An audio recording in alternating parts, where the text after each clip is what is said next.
Alright, so this reading is for water signs for the month of March 2021, or whenever you stumble upon this video. If this resonates with you, time is just an illusion.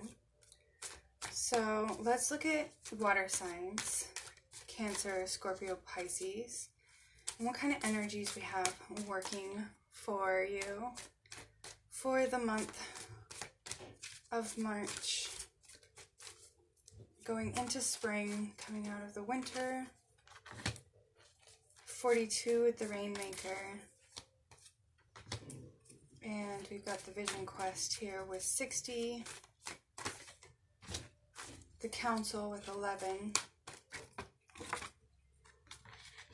we've got the Corn with 10, the Owl 39, interesting, that's 12, 10, 11, so 10, 11, 12, and then we have two sixes here. 42 is 6 and then 6, 0, so that's 12.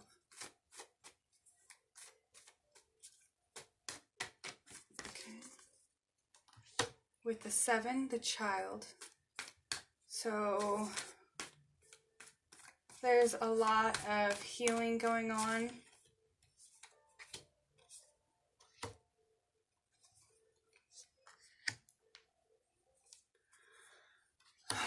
Working a lot with the angelic frequencies.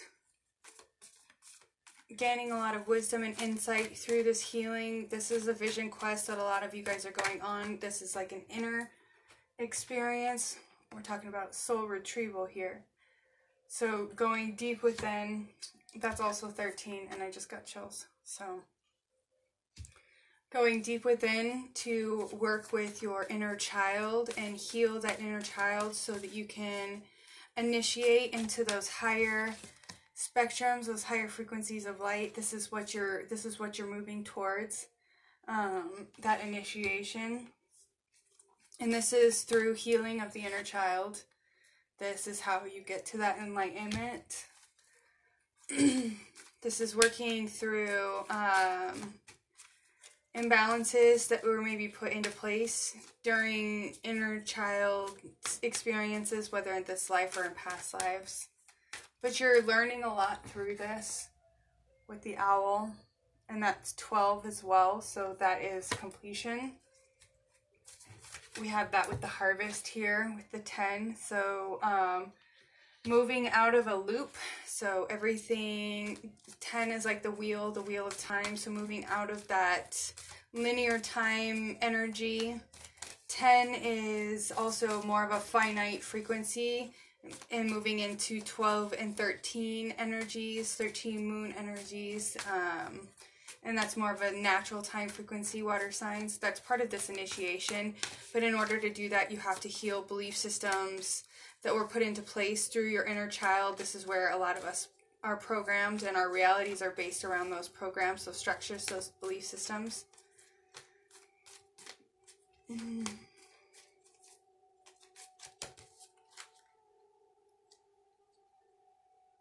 We have another 13 here with the Tree of Life in reverse. So 2 13s here, Tree of Life in reverse with the soul retrieval. So you're having to go into the roots of the tree and pull things. That's shadow work, lots of shadow work, a lot of inner child work. This is going deep into the roots of the earth with the Pachamama in order to find that harmony, that balance. There's a lot of root chakra work here. There's a lot of earth star chakra here. There's a lot of shadow work. I don't know if you can see all the shadows kind of in this imagery. There's a lot of shadow work involved in this. So this is root work, shadow work, soul retrieval, inner child healing. This is all part of that initiation into higher wisdom. 26 is significant because that is connected to Indramatria, more of that godlike frequencies, higher knowledge, higher knowing, more of a state of unity without the separation, standing in your wholeness. We also have the 27, which is connected to like the Ascended Masters. with the hunter. Ooh. And the gatherer. Interesting. So this is definitely working with both energies. And the 21 is twin in gematria. So the twins. Interesting. That's part of this soul retrieval. 14. 14 is 5, which is shifting into that higher frequency.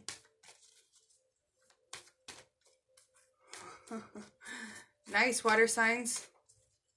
So Cancer, Scorpio, Pisces, this is like sun, moon, rising. When we get to the love portion, definitely look at your Venus. Also, if you have significant water in your Jupiter, Saturn, I think Pluto's pretty significant right now, and the nodes, you might resonate with this reading. So Cancer, Scorpio, Pisces. Okay, we're going to move to another deck and see what else wants to come through. And it's 12:42 on my clock right now. So 42 was our main card here with the Rainmaker. So you all are creating through this healing. You're becoming your creator self. And this is really working a lot with the divine feminine energy. I don't know if you guys have noticed there's a lot of divine feminine energy here, but you do find the balance of the sexes here with the hunter-gatherer frequency. That's the environment that you're kind of working in. So learning how to bring both of those into balance to where they're cohesive with each other. There isn't one that's like kind of considered more important than the other. You're definitely going to have to be defending your beliefs as you go through these changes, these new awarenesses through your healing. Because I have the 7 of fire with the 7 of earth. So that is kind of like that energy of restlessness. 7 is a very restless energy, which is also why it's connected to that child frequency. So this is through that healing, maybe not seeing the healing. And here, of course, we get another 7 with the Chariot. Okay, so maybe not seeing the healing coming just yet from your work, and maybe possibly even getting discouraged from that. Know that, and this could even be from people around you, that is causing this kind of, it's almost like an uneasiness or just a restlessness is what it feels like. It's just restless. Maybe worrying about whether or not you're doing enough work, and whether or not you're on the right path is maybe like you're wanting to move forward and you're not quite sure where to go.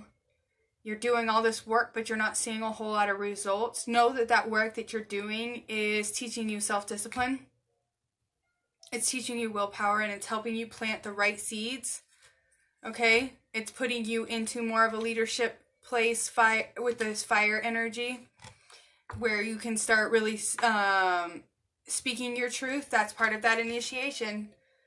Speaking your truth, and this is connected very much to maybe even wounding through childhood. Like maybe this is calling people out in a positive way. I'm not saying like go start calling people out, but like standing up for yourself. Like maybe there's a belief system that your parents or somebody who's an important parental figure is saying you cannot be this way because it's against God or whatever in their belief system structure.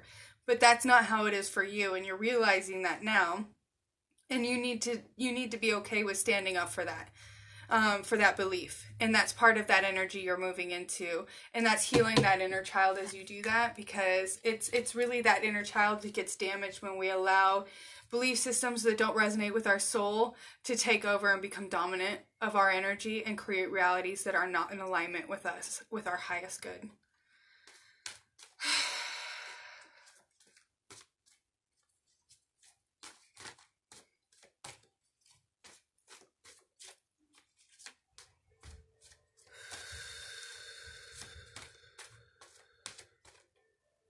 So this King of Earth in reverse with the King of Fire tells me that there's definitely some career opportunities that are trying to come in, or that you're manifesting through that 7 kind of restless energy. The thing that's kind of delaying them is a little bit of your own resistance. So there could be somebody coming into your reality. This could even be a fire sign. So Leo, Sagittarius, Aries. If they are giving you some kind of creative advice or pushing you to be into more of a leadership role, take their advice, maybe focus on something connected to what they're trying to show you, whether this is a new goal, talent, place of study, area of study that you're looking into.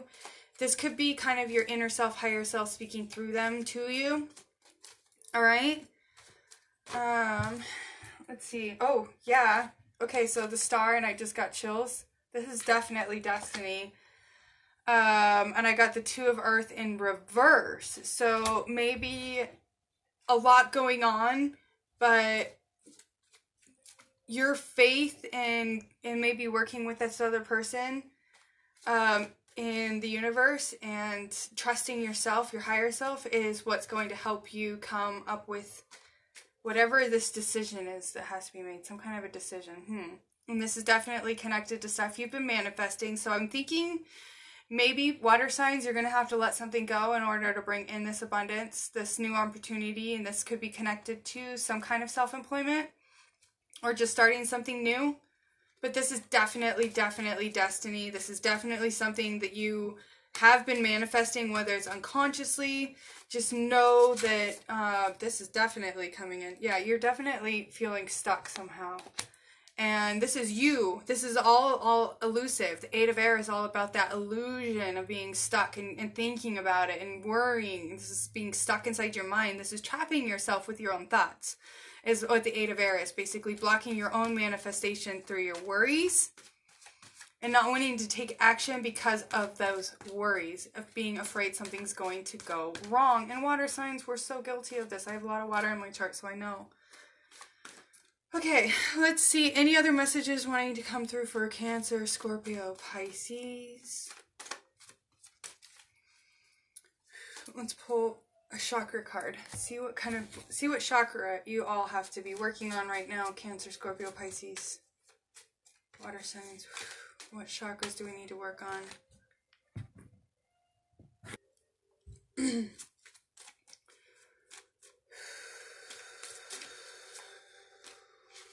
Expansion. Working with the throat, water signs. So opening that throat, speaking your truth. I think I said that several times. Speaking your truth. Listening to... You see all the guides here, and I just got chills because I noticed the owl. Okay. So really speaking your wisdom, not being afraid to stand up for your beliefs, your belief systems, your new beliefs, even if that means standing up to those who structured belief systems that didn't resonate with you in the past. Okay, I guess let's pull a card for love. Water signs in love. So these are water signs in relationships, twin flames, divine soulmates, or just in love in general. If you're looking at your inner relationship, heart-to-heart conversations. So as I was saying, inner relationship, this goes along perfectly with having that inner discussion, having that open dialogue with your inner self. So in relationships in general, you guys need to start getting to know each other a little better. If you're in a physical relationship, maybe talk about something that happened in your childhood. There could be a significant trauma there that you don't even realize that your partner could point out. And as you have an awareness of that, you can heal that part of you. If you're in a long-distance relationship, a lot of twin flames, divine counterparts are in long-distance relationships or separation. Take this time to really get to know each other on a soul level without all the physicality. This is really a divine opportunity for you to get to know aspects of each other that a lot of relationships don't take the time to kind of dive into because they're so caught up into the more physical nature of the relationship. So really talk about more of the vulnerable things that you never got to talk about before with other people you were in relationships with. Use this as a valuable time and opportunity to kind of connect with that. All right, water signs, I love you all so much, and I will see you all again soon.